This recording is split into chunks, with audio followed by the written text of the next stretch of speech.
एक कुत्ते ने यमराज को सुनाई मनुष्य जीवन की कड़वी सच्चाई। सुनकर आप भी चौंक जाएंगे। इस प्राचीन कथा में हम आपको बताएंगे कि कैसे एक कुत्ता यमलोक पहुंच जाता है और यमराज से शर्त लगाता है और यमराज उस शर्त में कुत्ते से हार जाते हैं और फिर यमलोक के सारे नियम बदलने पड़ते हैं।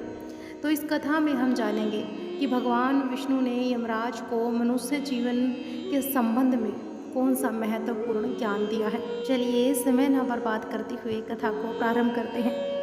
प्राचीन काल में मध्य प्रदेश में एक अत्यंत शोभायमान नगरी थी। उस नगरी में एक धनवान सेठ रहता था।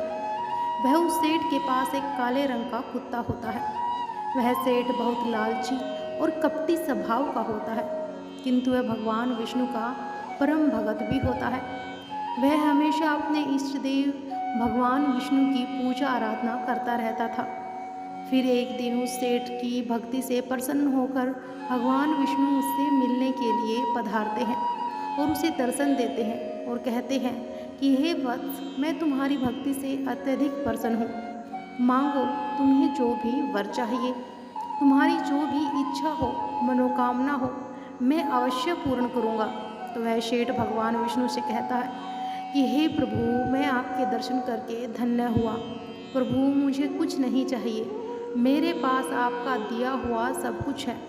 तो फिर वह सेठ एक सादा कागज़ निकालता है और भगवान विष्णु से कहता है कि हे प्रभु, आप इस कागज़ पर अपने दस्तक कर दीजिए ताकि मैं दुनिया के लोगों को भगवान के होने का सबूत दिखा सकूं।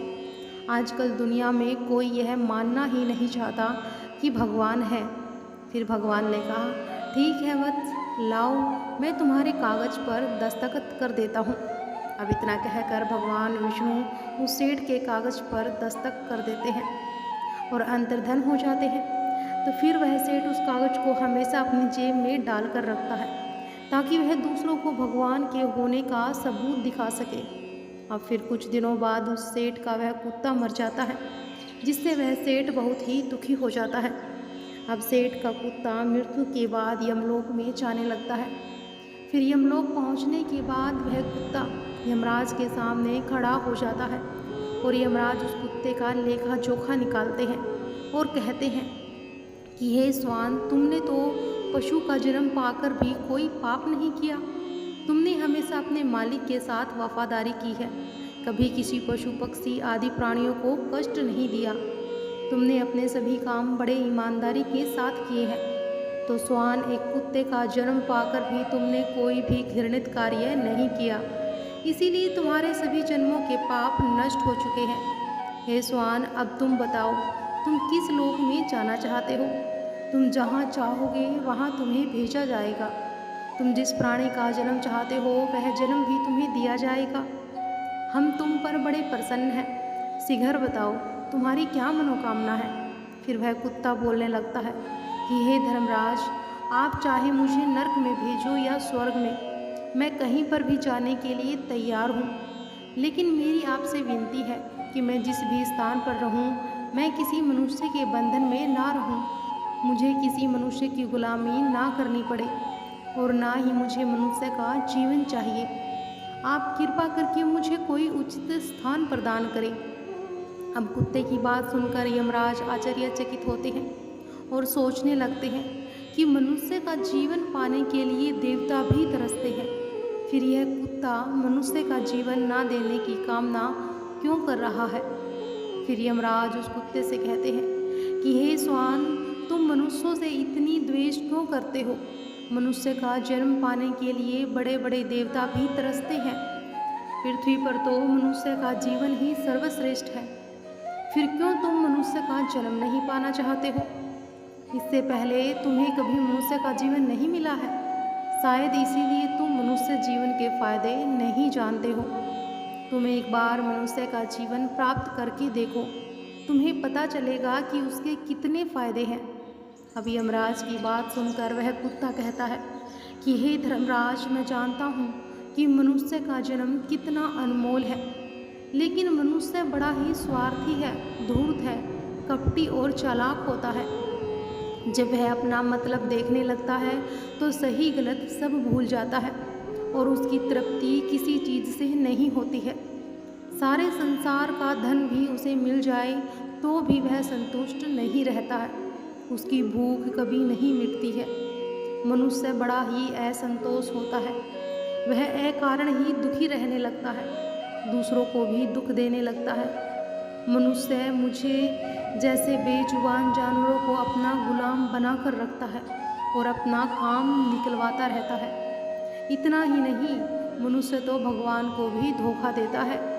इसीलिए मुझे मनुष्य जन्म नहीं चाहिए। अब यमराज कहते हैं कि हे स्वान, यह तुम क्या कह रहे हो? मनुष्य भगवान को धोखा भला कैसे दे सकता है? तुम जरा बताओ, मैं भी तो जानूं।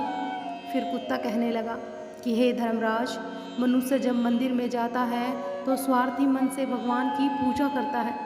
भगवान से कहने लगता है कि हे भगवान, मेरा यह काम बना दो तो मैं इतने पैसे चढ़ाऊँगा, दान धर्म करूँगा, भंडारा करूँगा, अब गरीबों को कपड़े दान करूँगा। लेकिन जब उसका काम पूरा हो जाता है तो वह सब कुछ भूल जाता है। आगे बढ़ने की होड़ में वह अपनों का ही शोषण करता है, एक दूसरे की टांगें खींचने में लगा रहता है। न खुद ऊपर उठने का प्रयास करते हैं और न ही दूसरों को उठने देते हैं। न चैन से खाते हैं, न खाने देते हैं।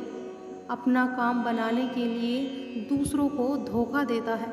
और उसकी धूर्तता तो देखिए, वह भगवान को भी लालच दिखाकर अपना काम बना लेता है। जब काम पूरा होता है तो कहता है कि भगवान के पास तो सब कुछ है, मैं उन्हें क्या दे सकता हूँ। अब इस प्रकार से यह कहकर अपनी बात से मुकर जाता है। हे यमराज, इंसान के बुरे कर्मों को गिनते गिनते मैं थक जाऊँगा, किंतु उनके बुरे कर्म समाप्त नहीं होंगे।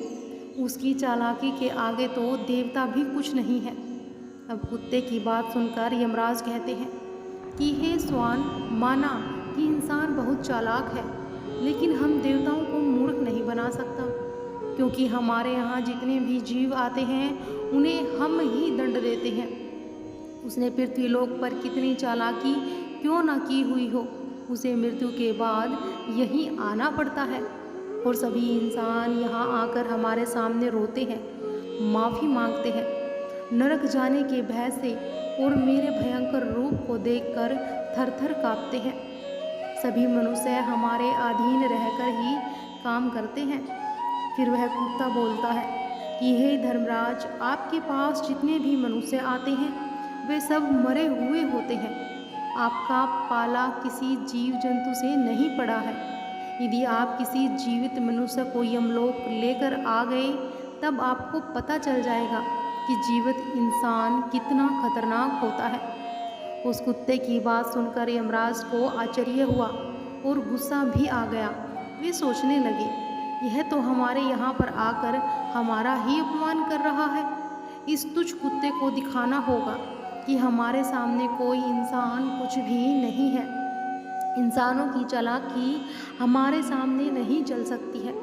इस बात को साबित करने के लिए अब यमराज ने अपने दूतों को बुलाया और कहा कि हे दूतों, जाओ और इस कुत्ते के मालिक को जीवित ही उठाकर यमलोक लेकर आओ। हम भी देखते हैं कि जीवित इंसान हमारे सामने क्या चालाकी करता है। अगर यह कुत्ता गलत साबित होता है तो इसे अनेक वर्षों तक नरक में डाला जाएगा। और उस कुत्ते को पूरा यकीन था कि एक अकेला जीवित मनुष्य स्वर्गलोक में खलबली मचा देगा। तो फिर यम के दूत धरती लोक पर जाते हैं और उस कुत्ते के मालिक को अर्थात उस सेठ को चारपाई के साथ उठाकर यमलोक ले जाने लगते हैं। तभी बीच रास्ते में उस सेठ की नींद खुल जाती है और वह देखता है कि दो अत्यंत हष्ट-पुष्ट सींगों वाले यमदूत उसे चारपाई के साथ उठाकर यमलोक ले जा रहे होते हैं। वह सेठ उन यमदूतों से पूछने लगता है कि हे यमदूत, क्या मेरी मृत्यु नींद में हो चुकी है? तो तब यमदूत कहने लगते हैं, नहीं मनुष्य, तुम्हारी मृत्यु नहीं हुई है, तुम अभी जीवित ही हो। फिर वह सेठ कहता है, फिर आप दोनों मुझे कहाँ ले जा रहे हैं? मैंने कोई पाप किया है? अब यमदूत के उस सेठ को सारी कहानी बता देते हैं और कहते हैं कि तुम्हारे कुत्ते ने यमराज से कहा है कि जीवित मनुष्य बहुत चालाक होता है। इसीलिए इस बात का परीक्षण करने के लिए यमराज ने आपको जीवित ही यमलोक लाने के लिए कहा है। अब उस सेठ की पूरी बात समझ में आती है और कुछ देर तक सोचने लगता है कि फिर तुरंत उसकी जेब में रखा हुआ कागज निकालता है जिस पर भगवान विष्णु ने दस्तखत किए हुए थे। उस कागज पर कुछ लिख देता है और फिर उस कागज को अपनी जेब में रख लेता है और यमदूत उस सेठ को लेकर यमराज के दरबार में उपस्थित हो जाते हैं। उस सेठ को देखते ही यमराज जोर जोर से हंसने लगते हैं और सोचने लगते हैं, यह तुच्छ मनुष्य भला मेरा क्या बिगाड़ पाएगा। तो फिर वह सेठ जाकर यमराज के सामने खड़ा हो जाता है और अपनी जेब से वह कागज निकाल कर यमराज को दे देता है। जब यमराज उस कागज को खोलकर पढ़ने लगते हैं तो वो तुरंत ही सिंहासन से उठकर खड़े हो जाते हैं और उस सेठ को सिंहासन पर बैठाकर खुद उसके स्थान पर खड़े हो जाते हैं, जिसे देखकर यमराज के सभी दूत चौंक जाते हैं और सोचने लगते हैं कि यमराज यह क्या कर रहे हैं। एक मानव को अपने सिंहासन पर बिठा रहे हैं, यह जरूर कोई पहुंचा हुआ इंसान लगता है। अब सेठ अब यमपुरी का राजा बन जाता है। अब यमराज भी उसका आदेश मानने के लिए विवश हो जाते हैं। फिर वह सेठ सिंहासन पर बैठते ही यमलोक के सभी कानून बदल देता है और यमराज को ही यमलोक के द्वार पर पहरेदार बना देता है। फिर वह सेठ सोचने लगता है कि जब मैं मर जाऊंगा तो मुझे भी यहाँ पर आना पड़ेगा और मेरे पाप कर्मों के कारण मुझे भी नरक में डाला जाएगा। इसीलिए उस सेठ ने नरक में पड़े सभी प्राणियों को स्वर्ग में डालने का आदेश दे दिया और नरक का द्वार हमेशा के लिए बंद कर दिया। फिर सभी यमदूत को आदेश दिया कि आज के बाद किसी भी प्राणी को नरक में नहीं डाला जाएगा, सभी प्राणियों को स्वर्ग में ही भेजा जाए। अब सेठ के इस आदेश को सुनकर स्वर्गलोक में खलबली मच गई और सभी देवता हैरान हो गए, लेकिन वे कर भी क्या सकते थे। आदेश यमलोक के राजा ने दिया था, इसीलिए चुपचाप सभी उनका पालन करने लगे। अब स्वर्गलोक का संतुलन पूरी तरह से बिगड़ गया। धीरे धीरे स्वर्गलोक के जीवों की भीड़ बढ़ने लगी, जिनकी सेवा करके स्वर्गलोक के कर्मचारी और अप्सराएं परेशान होने लगे और सोचने लगे कि इतने सारे जीवों की सेवा कैसे कर पाएंगे। उधर वह कुत्ता सोचने लगा कि यमराज को जीवित मनुष्य को यमलोक में लाना कितना महंगा पड़ गया। अब सेठ जी ने सब कुछ बदल दिया है, आखिर ऐसा कैसे हुआ। फिर वह कुत्ता अपने सेठ के पास गया और पूछने लगा कि सेठ जी, आपने यह सब कैसे किया।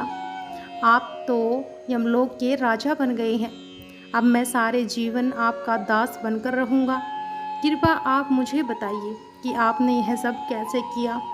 तब उस सेठ ने धीरे धीरे उस कुत्ते के कान में कहा कि जब मुझे पता चला कि मुझे जीवित ही यमलोक में ले जाया जा रहा है तो मैंने भगवान विष्णु के दस्तखत किए हुए कागज पर यह लिख दिया कि जिस जीवित मनुष्य को यमराज लोग बुला रहे हैं उसे यमलोक का राजा बना दिया जाए।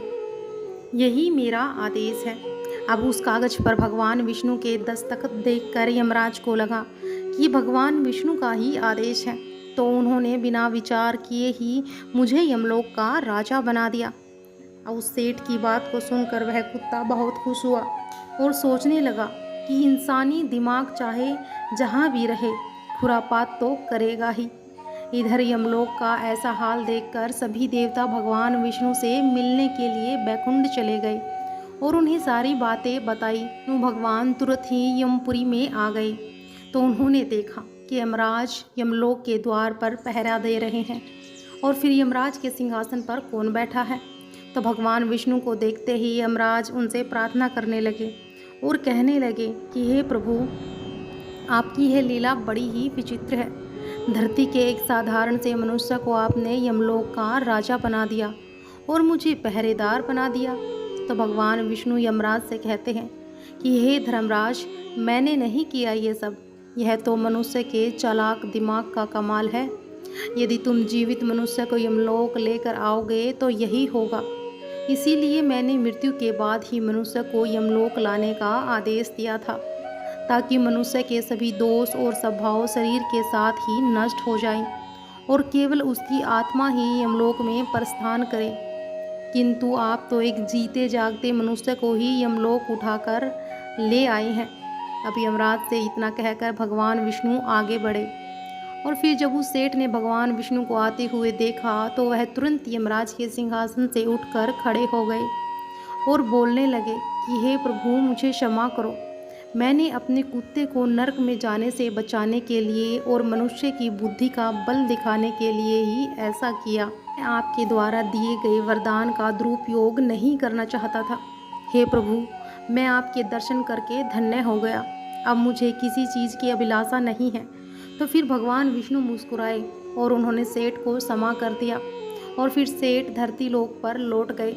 अब भगवान विष्णु ने भी यमराज को फिर से यमलोक की गद्दी पर बैठा दिया और वे भी बैकुंठ लौट आए। अब यमराज फिर से अपने सिंहासन पर बैठ गए। तब वह कुत्ता यमराज से कहने लगा कि हे धर्मराज, देखिए आपने जीवित मनुष्य की चालाकी एक जीवित मनुष्य क्या क्या कर सकता है। इसीलिए मैं मनुष्य नहीं बनना चाहता।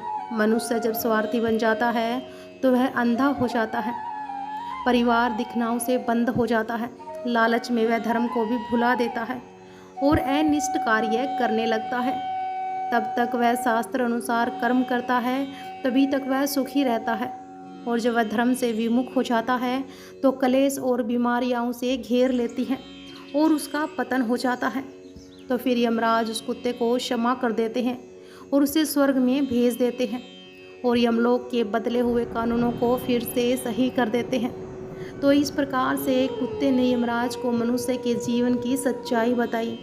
यह कथा आपको कैसी लगी कमेंट करके हमें ज़रूर बताइए। अगर यह जानकारी अच्छी लगी हो तो वीडियो को लाइक करें और शेयर भी करें और कमेंट में जय श्री कृष्णा जरूर लिखें। हर हर महादेव, जय श्री कृष्णा।